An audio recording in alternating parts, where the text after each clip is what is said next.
We're talking about the laws of God, and in particular, we're going to be talking about the Ten Commandments. All right. So there's really four different types of laws in the Bible. The first one, the most important one, is the Ten Commandments. So the Ten Commandments is the one that was actually written by God. He wrote it with his own hand on the rock and gave it to Moses. You guys know that story, right? I'm sure you guys have all heard that story before. So those are special. Those are eternal laws. Those laws are forever. They're kind And the house law. Yes, yeah. But then there's three other groups of laws that we find in the Bible. The first one is the ceremonial laws or the ceremony laws. Now, these are all the laws that deal with festivals and sacrifices and the temple and the altar, all of those things that I'm sure you guys have already learned about in Sabbath school and things like that. All of those laws point towards Jesus. So like the lamb, right? The sacrifice of the lamb, which is one of the big important ceremonial laws, we know pointed towards Jesus. So they would do it until Jesus came. Once Jesus came, those laws are fulfilled in him, which is why you guys don't take a lamb every Saturday to church to sacrifice. We don't do that anymore because Jesus was already the sacrifice. So all of those ceremonial laws were fulfilled in Jesus. The second one or the third one is the social laws. So these are like the government rules or laws. So what happens when you steal something or if something bad happens, if there's an accident? So the Bible has a lot of just government laws. What happens if you get a bruise or something on your skin? What do you have to do? How much does this cost and that? So those were social laws that the Old Testament has, because in the Old Testament the government and the religion were together. It's called monotheism, which is where the religion is also the government. In Canada, we don't have that system. In Canada, we have the government, which shouldn't interfere with religion, and then we have religion, which shouldn't interfere with the government. They're not supposed to come together. In fact, that's what Jesus says is the best way. Give to Caesar what is Caesar's, which means give to religion, or give to the government what is the government's, but give to God what is God's. So the religion should be with God. So those were the social laws. So again, those two we really don't use anymore because our governments are different. Though we still use a lot of the foundations, a lot of the main ideas of justice and doing what's right, we still take from the Bible. And then the fourth one is the health laws. So this is the one that talks about what we should eat and drink and sicknesses and things like that. You can only eat the animals that have a split in their foot and those who chew the animals who chew the cud. That's right. Yeah. So that's one example of the health laws. All right. Now, obviously the health laws are still important because we're still people and we still need to be healthy. So that's why we follow the health laws, like Saxon said. Certain meats that we can eat, certain fish that we can eat, certain birds that we can eat. And obviously it pushes towards, the original diet in the Garden of Eden, and so on, right? So those are all the health laws. Today, we're going to focus on the most important ones, the eternal laws. And those are the laws of God, or the Ten Commandments. All right? So let's go into our first verse. Who wants to read this one for us? Saxon, you can read it, I guess, even though you got your hands down. Caleb, you can read the next one, okay? So Saxon, go ahead, read this one. 1 John chapter 3. I don't know if you can read upside down, but you can try. Unmute yourself. Everyone who sins breaks the law. In fact, in sin is the lawlessness. Good job. All right, so this verse is really important because what this verse says is for sin to exist, we need laws. If there's no laws, then there's no sin. There's a lot of people that say, oh, the laws have been done away with. It was put on the cross. We don't have any laws anymore. We don't have to follow the Ten Commandments and so on. If that was true, then there wouldn't be any sin either. No one would have sin. And we know that's not true, right? We know that we're sinners. We know that there's still sin on the earth, which means there has to be laws, all right? So everyone who sins breaks the law. So if you're sinning, that means that there's a law. And that's really what sin is. Sin is doing what God doesn't want us to do, all right?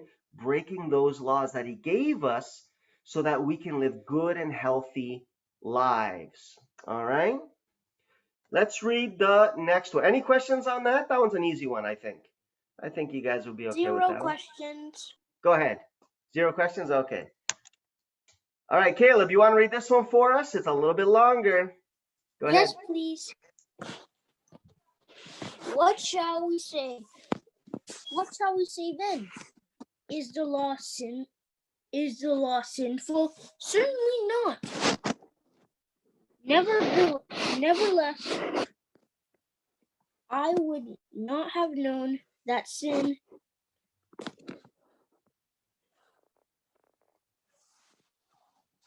Oh, we lost you.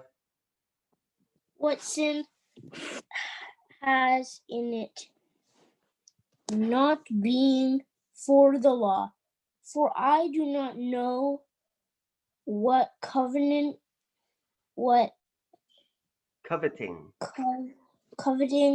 every really was if the law had said not, thou shalt not covet.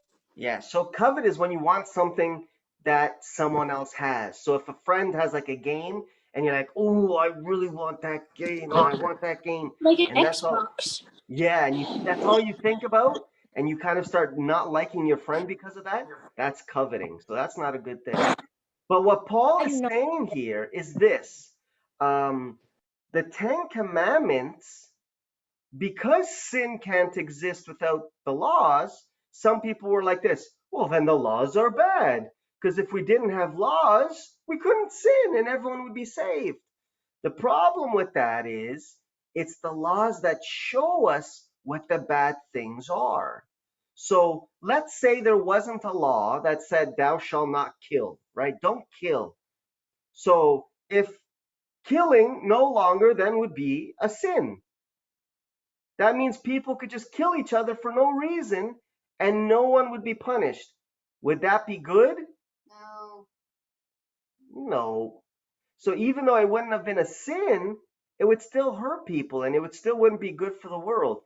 That's why, even though it creates sin, the law isn't bad. The law just shows us what the bad things are, what makes God unhappy, or what causes us pain and suffering. That's really all law is. God never made a law to hurt anybody. The laws were all made to protect people and to make people better and not suffer. So that's what he's saying here in Romans 7. So is the law sinful? Absolutely not, because it shows us what hurts us. It shows us what's not good in the world and what we should stay away from. Imagine that you open up the fridge and there's two bottles there. One bottle is just juice, orange juice. The other bottle is poison, but it looks exactly like the orange juice. If it didn't have a label, if it didn't have something that said what it was, you might drink the wrong one, right? And then you'd, Like right? Because it's poison. The sin is like the poison. Yeah, sin is like poison, right? Sin hurts us. The law is like the label. The law is what shows us this is just orange juice. This is good, but this is poison, this is bad. That's what the law does in our lives. It shows us what hurts us, it shows us what's bad for our lives. All right, so that's the purpose of the law. Let's keep going. Romans chapter 6. Now, I'm jumping a little bit here. What Paul says is we're not saved by the law. So it's not about how many laws you can keep or how many times you break them. That's not what determines whether you're going to be saved or not. What's the one thing that's important to be saved? What's the one thing we have to do? Anybody? We learned about this Have already. faith. Say it again. That's Have right. Have faith. faith. Have faith in Jesus, right? Exactly. Accept Jesus Christ. That's what saves us, not the law. The law only shows us what's bad. So some people, when Paul was alive, was like this, wait a minute. If sin, if the law doesn't, if it doesn't matter in my salvation, then I could just sin. If it's not going to make a difference whether I go to heaven or not, then I could do whatever I want. I can steal and I can lie and I could do all of these things.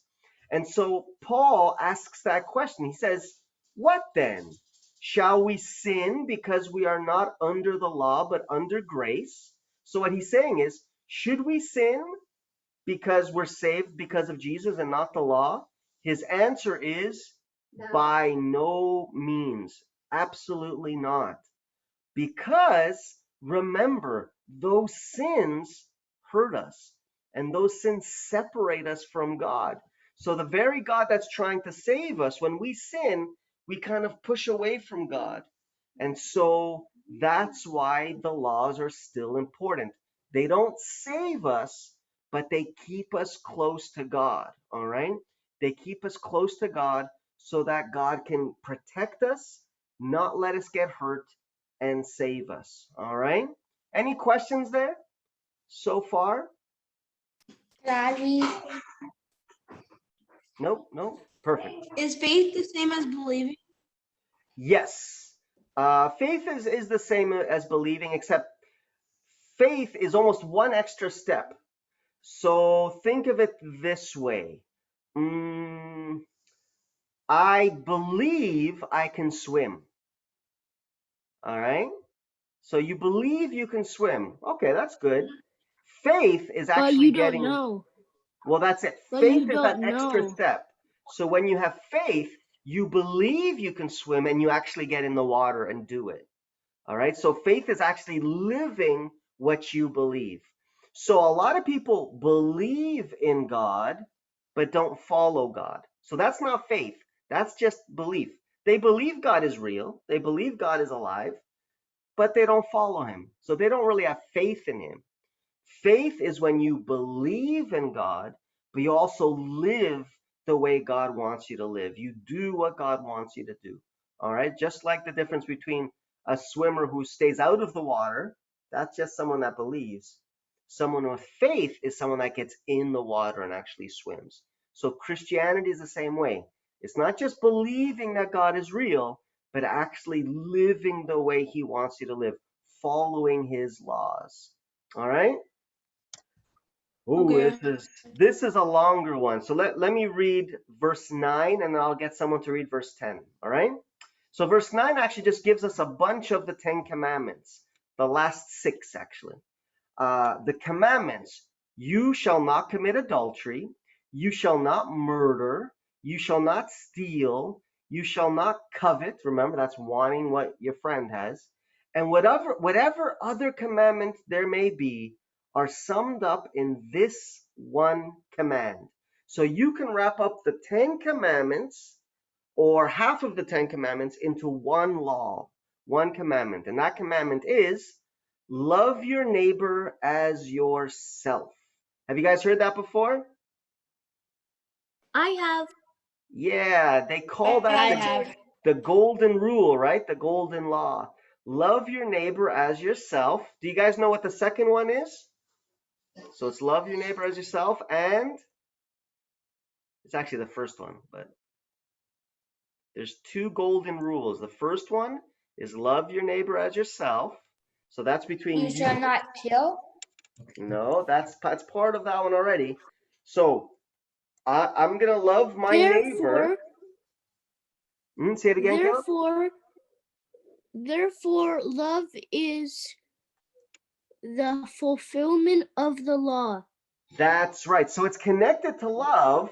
I'll tell you guys what it is. So one of them is love your neighbor as yourself, and the other one is love God with all your heart. So your love upwards towards God and your love forward towards the people around you. All right. Those two laws, and they both talk about love, which is why Caleb read verse 10. You want to read it again? Read all of verse 10, Caleb. Oh, your audio's still coming in. Let's wait. All right, you want to read verse 10 for us, Caleb, all of it. Oh, it cut out again. Is it working? All right, let me read it then. Let me read it just in case. Love does no harm to a neighbor. Therefore, love is the fulfillment of the law. Now, fulfillment is different than replacement. See, a lot of people, they believe that the law was replaced with love, which means love God, don't commit adultery, don't steal, don't lie, keep the Sabbath. It's not doing that. Okay. So the Ten Commandments, a lot of people think it was replaced with just love everybody. But that's not the word that's used here. The word is fulfillment or fulfilled, which means this. If you really want to keep all of these laws, you have to keep them with love. So, for instance, let's take an easy one. Let's take obey your parents, right? That's one of the Ten Commandments. Now, you could be forced to do it, right? Okay, I'm going to do it just because it's in the Bible. That's not really obeying your parents with love, though, right? So if you're forced to do it, if you're not doing it with love, then you're not really keeping the law. You're not fulfilling the law. But if you obey your parents with love, if you love them and obey them, then yes, now you're fulfilling the entire law of God. All right. So all of the Ten Commandments, whether it's love God, keeping the Sabbath, not lying, not stealing, coveting, all of those laws we have to keep in love. So love has to be the foundation for why we're doing those things to God or to the people around us. Does that make sense to you guys? You understand? Yeah. Excellent. Yeah, Excellent. I understand. All right, you guys. I knew you guys would. You guys are smart. Let's see. Only two more. Does someone want to read Matthew 5, verse 17? Could I? Jaden, go ahead. Do not think that I have come to abolish the law or the prophets. I have not come to abolish them, but to fulfill them. Excellent. Thank you. So this was Jesus talking here. This is a famous Sermon on the Mount. This is one of his most famous sermons. And he actually looked at everyone. He said, listen, I'm not here to take away any law. I'm not here to take away the Ten Commandments. Not the first one or the fourth one or the second one or none of those laws. All 10 commandments are eternal. The 10 commandments are God's character. They're who God is. It's what God believes in. So he's saying, I'm not here to change any of them. I'm here to fulfill them.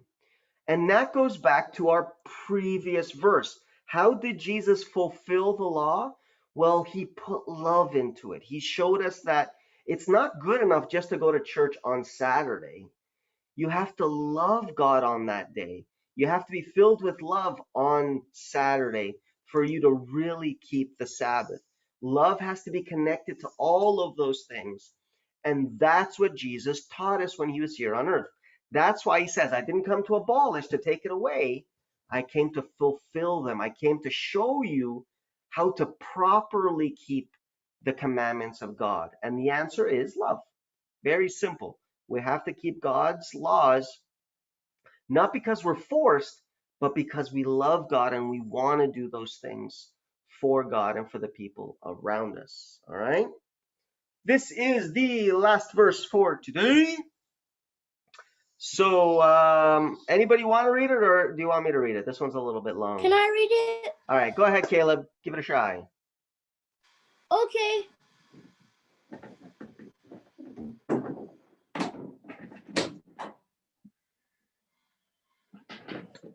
Therefore, anyone who sets aside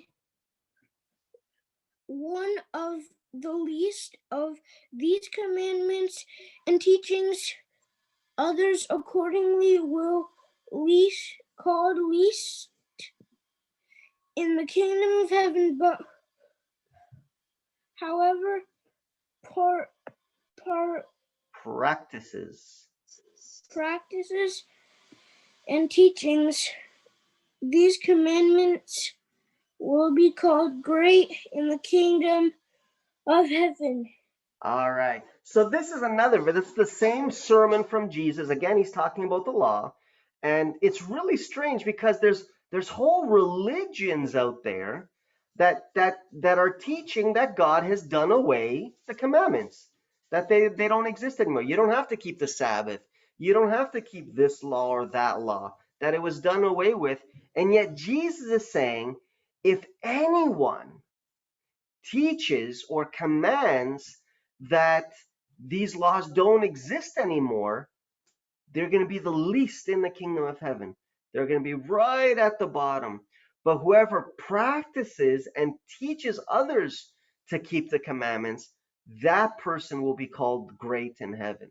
So Jesus himself was saying, don't teach, never teach anyone that the laws don't exist anymore, because the 10 commandments are God. They're God's commandments. They're eternal.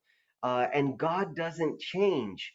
So if you say that the laws have changed, then you're saying that God has changed, and that's lying. And that's why Jesus said you'd be the least in the kingdom.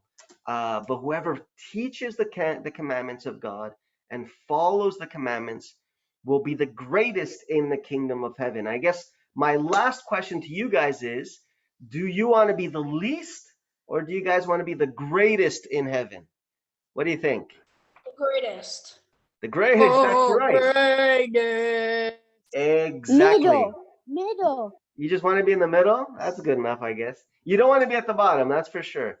And the only way to do that, the easiest way is My mom laughed.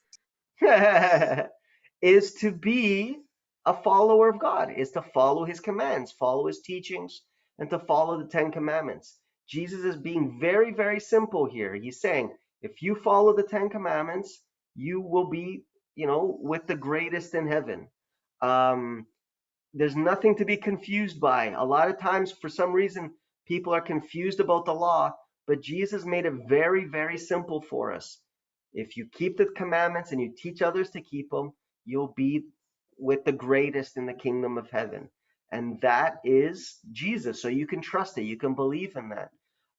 It's not connected to salvation, but it is connected to what God wants from us, right? To a way of living.